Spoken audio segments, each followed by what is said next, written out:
الحمد لله رب العالمين والصلاة والسلام على أشرف المرسلين سيدنا ومولانا محمد وعلى آله وصحبه أجمعين. قال رب اشرح لي صدري ويسر لي أمري واحلل عقدة من لساني يفقه قولي. Allahumma ftah lana futuhal arifin. Kita buka pencerahan sifat 20. Buka surat 23.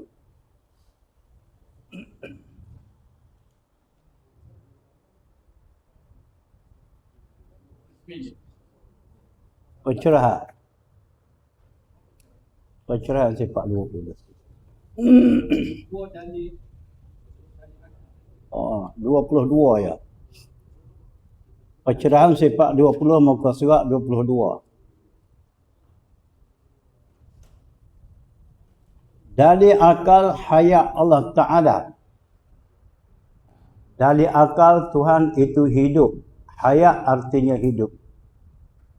Apakah dari akal yang menunjukkan bahawa Tuhan itu hidup? Dari akal ni dalil yang dihasilkan oleh buah fikiran kita. Satu lagi dalil dia panggil dalil naqal. Dalil yang Tuhan sendiri nyata dalam Al-Quran sana. Itu dalil naqal. Makna naqlun tu dipindah daripada fakta Al-Quran dan As-Sunnah.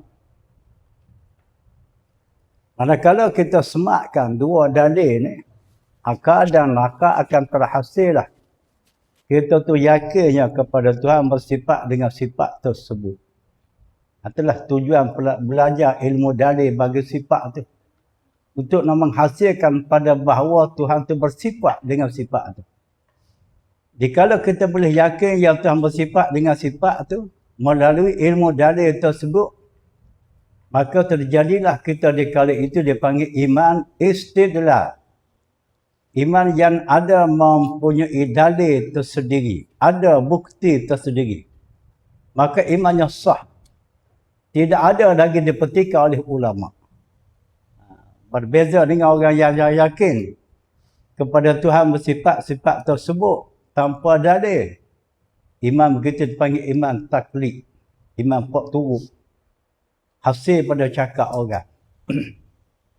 Maka iman sebegitu masih lagi dipertikaikan oleh ulama. Sebahagian ulama kata beriman dah pelan-pelan, koho-koho. Sebahagian yang lain kata belum lagi beriman. Jadi khilaf dalam perkara ni perkara penting. Perkara asas akidah. Sebab itulah kok mana sekalipun ada peluang dah. Belajarlah kita sifat 20. Yang sampai kita tu boleh kenal Tuhan bersifat dengan sifat tu agar terhasilnya yakin. Kalau nak mati-matilah dah. Ini masih lagi tergabur pada kenal Tuhan, tiba-tiba dimati oleh Allah. Apa nak dikata mati? Mati juga. Orang kafir anak pun mati. Tapi dia mati dalam suasana husnul khatimah. Mati dalam keadaan baik. Tapi sayangnya berdoa dengan Tuhan nak mati dalam husnul khatimah. Nak belajar ilmu, nak yakin hati kepada Tuhan dengan betul tu. Tak berapa nak dah. Cuas. Sibuk. Memang manusia Tuhan cipta dalam keadaan sibuk. Dia habis sibuk ni masuk kain kutu, ikat kepala, ikat kaki, tiba habis sibuk. Masuk lubang tanah. Habis sibuk. Lagi hidup memang sibuk. Tu dia. Saya pun sibuk ni malam ni ngajar jalan duta. Esok pagi-pagi nak pergi ke Pantai Timur. Meraya ke Besut. 2-3 kampung. Lepas tu pergi ke Naratewak. Sampai ke kampung Cairong. Lepas tu pergi ke Yala, ke Nibung. Sibuk dah lah. Lepas tu balik tu. Bila sampai tak tahu balik. Pada hak sekejap, orang pergi ke Kuboja pula. Sibuk.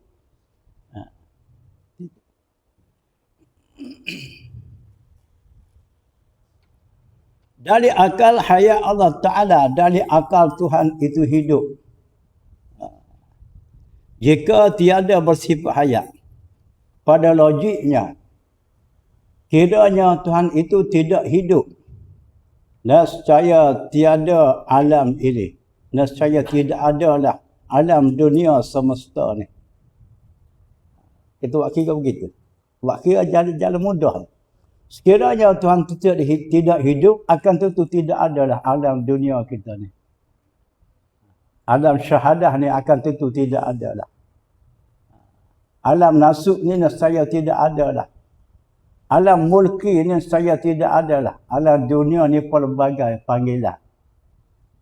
Alam fana, alam syahadah, alam nasuk, alam mulki, banyak lagi. Sepada bebas begitu. Selepas daripada alam dunia, alam mulki, alam nasuk ni, ada 3 alam lagi. Itu dipanggil alam khusus bagi ahli hadratullah. Alam tertentu bagi orang yang hadir hati kepada Tuhan. Orang yang ada zauq. Makna hadir itu orang yang ada zauq hati dengan Tuhan. Dia dapat menyelami 2 alam lagi. Iaitu alam malakut, alam jabarut, dan alam lahu.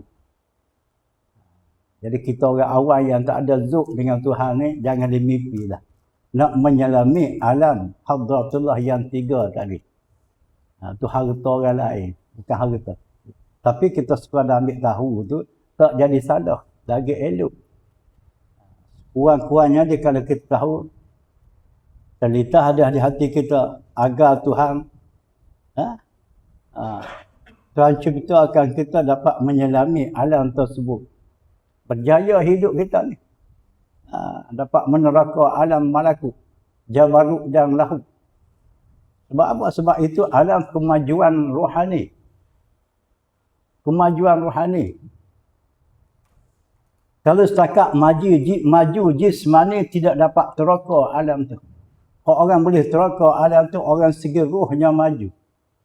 Jadi kita hari ini tekan maju jismani tanpa heran menekankan maju jismani.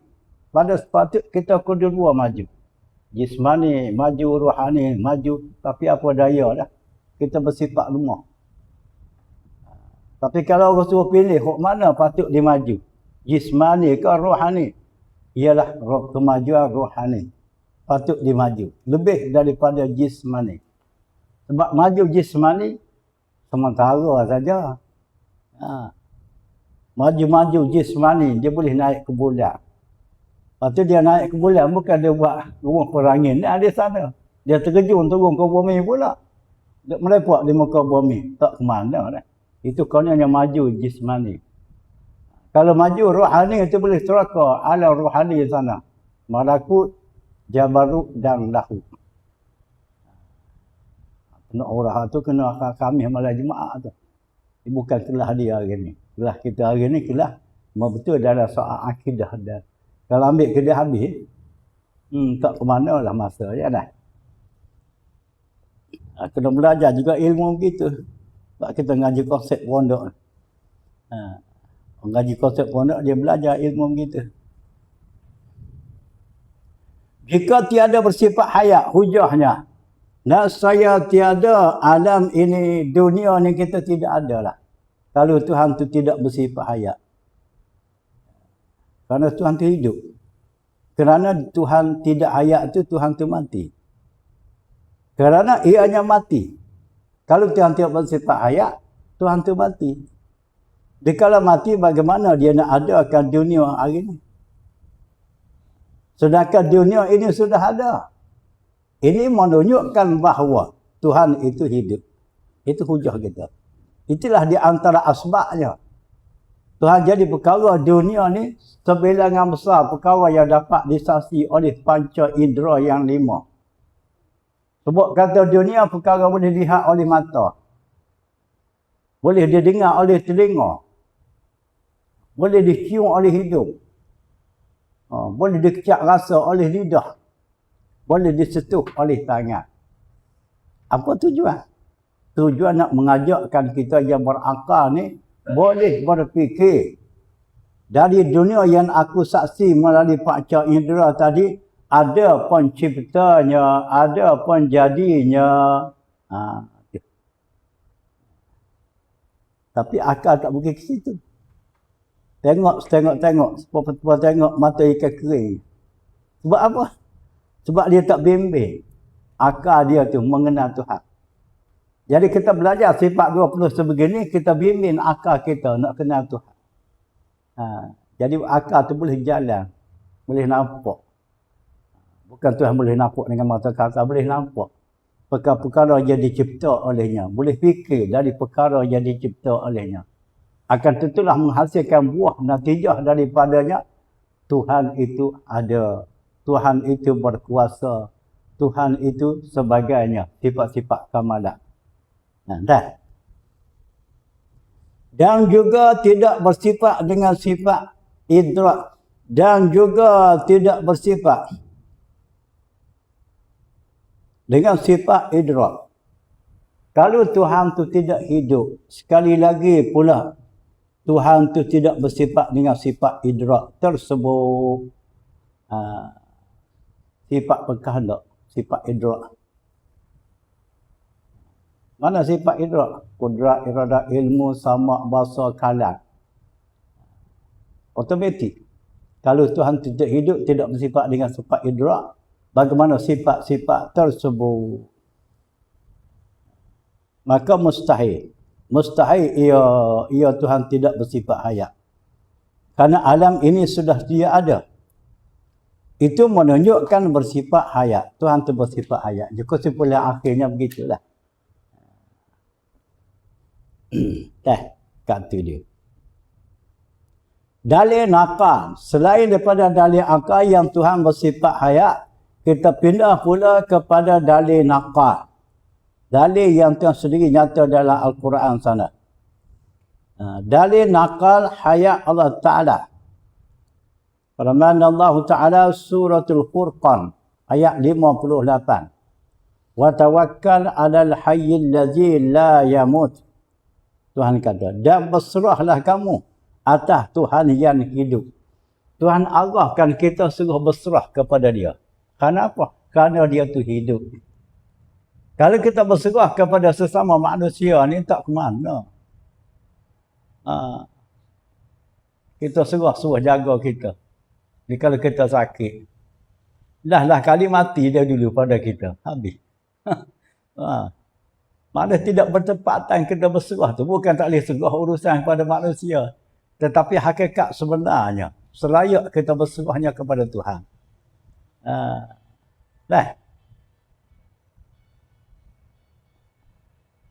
Saya tu baca dalam makalah. Kampung Basrah. Dekat Kuantan, Pahang. Kampung Basrah, tepi laut. Rupanya orang main teraka Kampung Basrah ni orang Kelantan.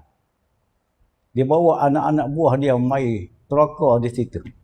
Zaman tu zaman babi hutan pun ramai lagi. Burung beriak pun ramai. Tikus ramai.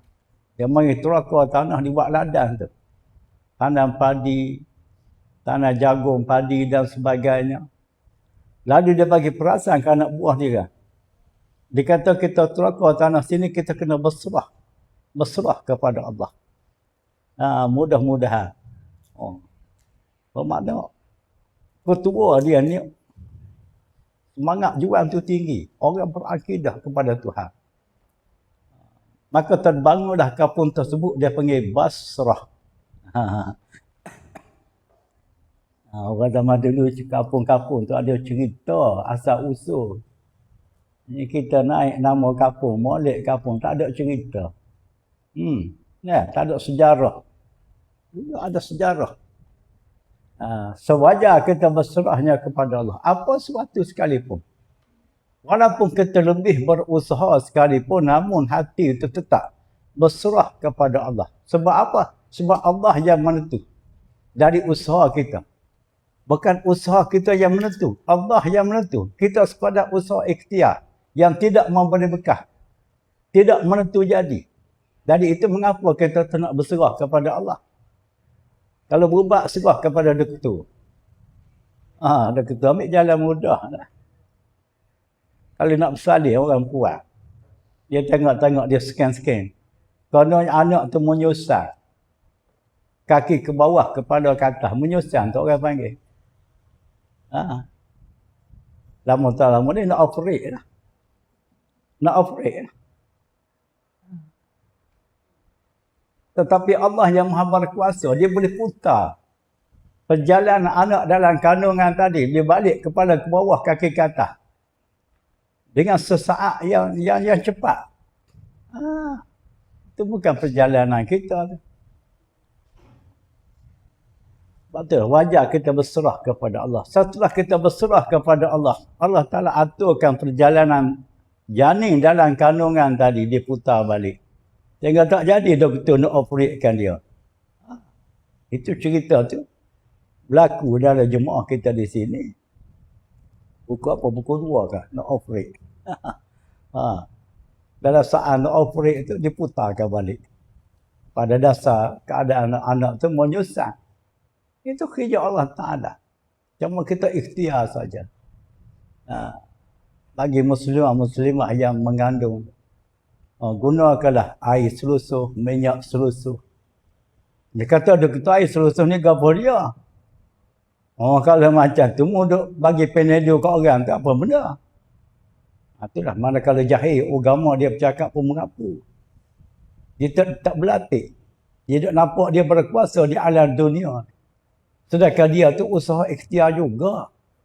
Cuma beza usaha tu dia tu secara zahir. Kita orang Islam ni ada 2 faktor usaha, secara zahir dan secara batin. Mana cara batin kita harap dengan keberkatan Allah Ta'ala tu. Jangan tak percaya berkat Tuhan. Tuhan Maha Berkuasa segala-galanya. Ini betapa elitnya hidup ni rasa tak percaya berkat Tuhan. Pada doa-doa pun tak percaya. Alamak lah tu.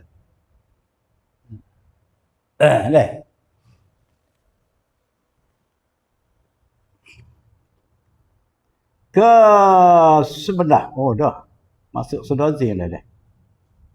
Pelajaran sifat 20 kita dah masuk sedazin dah hari ni. Ke sebelah sifat sama Allah Ta'ala. Kita mula masuk sifat sama. Dah habis dah sifat hayat yang artinya hidup Tuhan. Hidup Tuhan ni tidak sebagaimana hidup makhluk yang baharu. Hidup tidak menengahi nyawa. Tidak dengan sebab makan dan minum dan sebagainya. Hidup dengan sifat yang qadim. Yang jauh beza sama sekali dengan hidup yang baharu. Tahu lagu tu dia panggil menepati bagi wakil. Percaya kita keadaan sifat Tuhan ni. Sebegitu dia panggil kepercayaan kita sejajar dengan faham ahli sunnah wal jamaah. Tu dah tu. Maka sifat hayat ni sifat tidak bertakluk. Walaupun dia tu di kalangan sifat ma'ani yang 7 sekalipun. Namun tidak bertakluk. Tidak berfungsi maksud takluk. Bagaimana sifat ma'ani yang lain, kudrat, iradah, ilmu, sama, bahasa, kalam. Ia bertakluk. Tetapi sungguh tidak bertakluk sifat hayat ni. Ialah sifat yang menghasilkan Tuhan tu bersifat dengan idrak. Dengan hayat itulah layak Tuhan tu bersifat dengan berkehendak. Berkehendak. Idrak tu berkehendak. Berkehendak dapat menentukan perkara-perkara mungkin. Mana sifat idrak? Kudrat, iradah, ilmu sama bahasa sifat ma'ani yang 7 tu lah. Dia panggil sifat idrak. Seterusnya, sifat yang wajib bagi Allah Ta'ala ke sebelah sifat sama Allah Ta'ala. Minggu depan kita masuk sifat sama.